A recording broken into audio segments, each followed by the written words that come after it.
Hello दोस्तों, आप सभी लोगों को गणेश चतुर्थी की बहुत बहुत शुभकामनाएं। देखिए सभी लोग लड्डू बनाए तो मैंने सोचा चलो मैं एक बार तो लड्डू की रेसिपी डाल चुकी हूँ मोदक की। पिछली बार मैंने मोदक बनाए तो इस बार मैं लड्डू बना रही हूँ गणेश जी के लिए। तो देखिए आज गणेश चतुर्थी है तो मुझे ध्यान आया तो एकदम से मैंने एकदम तुरंत बना लिए लड्डू और कोई टाइम नहीं लगा इसे बनाने में, बहुत जल्दी बन गए थे ये। मैंने तुरंत के तुरंत बना लिए थे। जैसे ही मुझे याद आया कि आज लड्डू लड्डू तो मैंने बनाए नहीं तो मैंने तुरंत बना लिए थे और बहुत जल्दी बन गए थे ये। और देखिए उसके लिए मैंने 1 कप भी बेसन लिया। 1 कप से बहुत कम लिया है मैंने, पौन कप समझ लीजिए, पौन कप मैंने बेसन ले लिया है। और मुझे थोड़े से बनाने थे और लेकिन बहुत सारे बन गए थे उसमें भी। देखिए थोड़े से बेसन में बहुत सारे बन गए थे। और मैंने 1 चम्मच जितना रिफाइंड ऑयल ले लीजिए, चाहे आप देसी घी ले लीजिए, घी ले लीजिए, कोई कुछ भी ले सकते हैं। मैंने 1 चम्मच बस रिफाइंड ऑयल लिया और कुछ नहीं लिया है मैंने, इसमें हल्का सा ही डाला है। अब देखिए इसे हम अच्छे से मिक्स कर लेंगे क्योंकि बेसन थोड़ा सा है तो इसलिए थोड़ा ही लेना है। मैंने बहुत थोड़े से बनाए तो थोड़े से थे लेकिन बहुत सारे बन गए थे। अब देखिए इसे हम एक अच्छा सा डो बना लेंगे, टाइट डो बनाएंगे हम, एकदम टाइट। और मैं एकदम डिफरेंट टाइप के लड्डू बना रही हूँ ये। और इस लड्डू में तो बहुत ज़्यादा स्वाद आया था, बहुत अच्छे बने थे लड्डू। अब देखिए बेसन थोड़ा चिपकता है तो चिपकना दूर करने के लिए मैंने थोड़ा सा ऑयल ले लिया था हाथ पे, लेकिन ज़्यादा हो गया था मेरे हाथ पे तो मैंने इसे देखिए हटा दिया था हाथ से। बहुत ज़्यादा हो गया, इतना ज़्यादा नहीं चाहिए था क्योंकि थोड़ा सा ही बेसन है, हमें इतना ज़्यादा नहीं चाहिए था। बस मेरे हाथ पे जितना लगा है बस उतना ही मैंने इस तरह से चिकना करने के लिए थोड़ा, क्योंकि हाथ पे चिपकता है बेसन तो इसलिए मैंने थोड़ा सा लगाया है इस पर।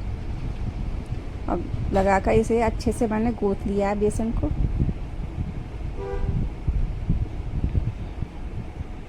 ये देखिए एकदम चिकना कर लेंगे हम गूँथ गूँथ के।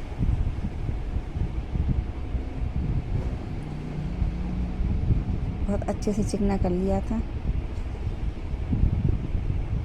आप लोग सोचते होंगे मेरी वीडियो कौन शूट करता है, आप खुद देखते होंगे मेरे वीडियो में कभी कभी मैं कभी कभी हो जाता है कि आपको पता चल जाता है कि मैं ही करती हूँ। कभी बीच में मैं मोबाइल का जो कैमरा है बीच में ऑफ कर रोक देती हूँ। आपको पता भी चलता होगा, मैं खुद ही शूट करती हूँ और खुद ही एडिट करती हूँ, खुद ही अपलोड करती हूँ वीडियो में। अब देखिए इसकी हम थोड़े थोड़े से इस तरह से लंबा रोल करके हम छोटे छोटे से ये पेड़े तो नहीं कहेंगे, ऐसे मुठिया टाइप की कहेंगे। ये मैंने थोड़े थोड़े तोड़ लिए हैं। ये देखिए इस तरह से थोड़ा पतला ही करेंगे हम। अभी आपकी इसका साइज़ देखिएगा कितने पतले पतले हैं, छोटे छोटे हैं। और जब मैं तलूँगी तब इसका साइज़ देखिएगा। जबकि आपके सामने मैंने कुछ नहीं डाला, बस 1 चम्मच ऑयल डाला और कुछ नहीं डाला इसके अलावा मैंने इसमें। इस तरह से मैंने सारे तैयार कर लिए हैं। देखिए कितने छोटे छोटे हैं और कितने पतले से हैं। अब देखिए मैंने ऑयल ले लिया है। ऑयल अच्छे से गर्म हो जाए तो हमें गैस की फ्लेम को एकदम लो कर देना है। अब देखिए मैंने ज़्यादा ऑयल भी नहीं लिया, थोड़ा सा ही लिया है, इसी में मैं सारे डाल देती हूँ।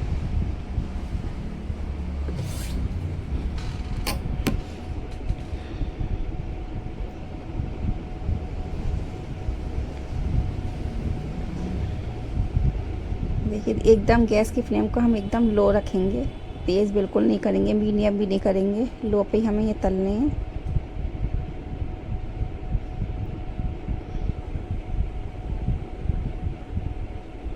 पलटते पलटते हम तलते रहेंगे इसे। और एक तरफ मैं चाशनी तैयार कर लेती हूँ। जिस तरह से मेरे बेसन की मुठिया थी, मेरी थोड़ी चीनी ज़्यादा हो गई थी, मुझे कम लेनी थी। मैंने जितना बेसन है उससे थोड़ी आधी लेनी थी मैंने, उतनी ले ली एक तरह से, तो थोड़ी मीठी हो गई। मुझे आप लोगों के लिए सही है, जो मीठा खाता है उसके लिए सही है। मैं तो बहुत हल्का मीठा, बहुत मामूली सा मीठा खाती हूँ तो इसलिए मेरे हिसाब से ज़्यादा थी। लेकिन वैसे तो सब सही थी, जितना बेसन उतनी चीनी लेनी है उतनी ली मैंने, लेकिन मेरे हिसाब से ज़्यादा थी तो इसलिए मेरे हिसाब से ज़्यादा हो गया था, मुझे कम लेनी थी। तो आप तो इतनी लीजिएगा जितना आप अगर मीठा ज़्यादा खाते हैं, ज़्यादा नहीं परफेक्ट खाते तो आप जैसे जितना बेसन लिया है मैंने और जितनी मैंने चीनी ली है उतनी लीजिएगा, आपके हिसाब से बिल्कुल परफेक्ट है, लेकिन मेरे हिसाब से थोड़ी ज़्यादा। और ये मुठिया देखिए कितने अच्छे से हमारी सिक रही है।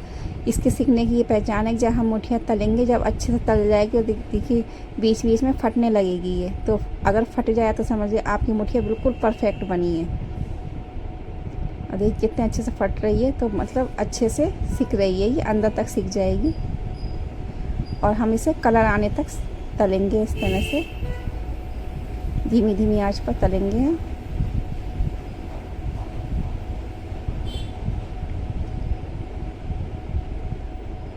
मेरे पास माइक नहीं है, तो इसलिए मुझे वॉइस ओवर करनी पड़ती है। वैसे मैं बोलती तो आवाज़ ही नहीं आती है, इसलिए मुझे वॉइस ओवर करनी पड़ती है।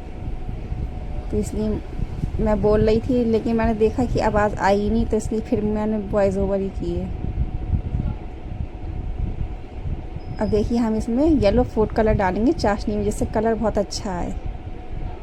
तो 4-5 बूंद मैंने डाल दिए।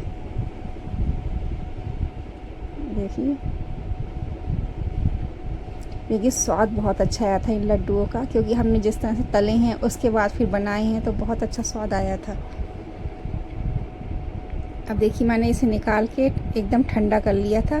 ठंडा करने के बाद फिर मैं इसे मिक्सी की जार में एकदम दरदरा पीस लूँगी। तोड़ के देखिए कितना आसानी से टूट रहे हैं, पत्थर जैसा नहीं, एकदम सॉफ्ट से हैं और अंदर तक सिक गए हैं। देखिए कितने अच्छे से हुए हैं।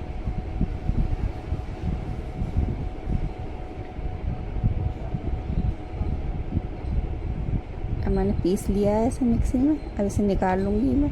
अब डायरेक्ट मैं चाशनी में डालूँगी इसे। देखिए चाशनी हमारी गर्म हो रही है, इसी में डाल देंगे, फिर 5 मिनट पकाएंगे, जब तक चाशनी मतलब बिल्कुल बेसन में मिल नहीं जाती है।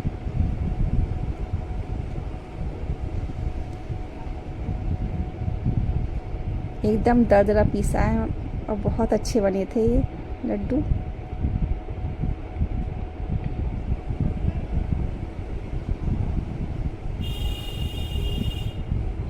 और देखिए चाशनी मिलने लगी एकदम से। अब इसी समय हम इसे ढक के रख देंगे, गैस की फ्लेम को ऑफ कर देंगे, ढक के रख देंगे आधे 1 घंटे के लिए, जब तक ठंडा नहीं हो जाता तब तक। और देखिए ठंडा होने के बाद कितने अच्छे से मिल गई ये चाशनी, एकदम बिखरा बिखरा सा हो गया। अब इसके लड्डू बनाएंगे। और मैंने इसमें पीसने में 2 इलायची भी डाली थी, हरी इलायची जो होती है, वो पता नहीं आपने देखी नहीं देखी, या मैंने वीडियो स्किप तो नहीं कर दी, पता नहीं, मुझे ध्यान भी नहीं है। तो लेकिन मैंने पीसने में, जब मैंने ये मुठिया पीसी, 2 इलायची डाल दी थी साथ में उसके। अब देखिए हम इसके कितने आराम से लड्डू बन रहे हैं, कोई दिक्कत नहीं आती, बहुत आराम से बन रहे हैं। देखिए कितने आराम से बन रहे हैं, एकदम सॉफ्ट लड्डू बने थे ये। इस तरह से बना लेती हूँ सारे। और तुरंत मैंने गणेश जी को भोग लगा दिया था बना के। और कल मैं मंदिर में भी लेकर जाऊंगी, आज तो देर हो गई थी, कल लेकर जाऊंगी मंदिर में भी।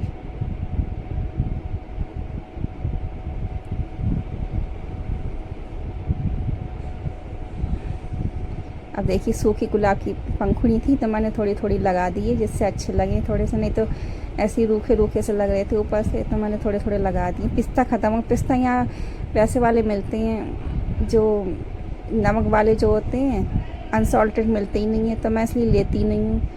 सॉल्टेड मिलते हैं तो वो मैं किसी यूज़ के नहीं होती, मिठाई में कैसे यूज़ करो वो, तो इसलिए मैं पिस्ता लेकर ही नहीं आई, तो इसलिए मैंने यही लगा दी पंखुड़ी। अब बताइए कैसी लगी मेरे लड्डू की रेसिपी, एक बार बनाइएगा ज़रूर, बहुत स्वादिष्ट होते हैं इस तरह के लड्डू। धन्यवाद दोस्तों।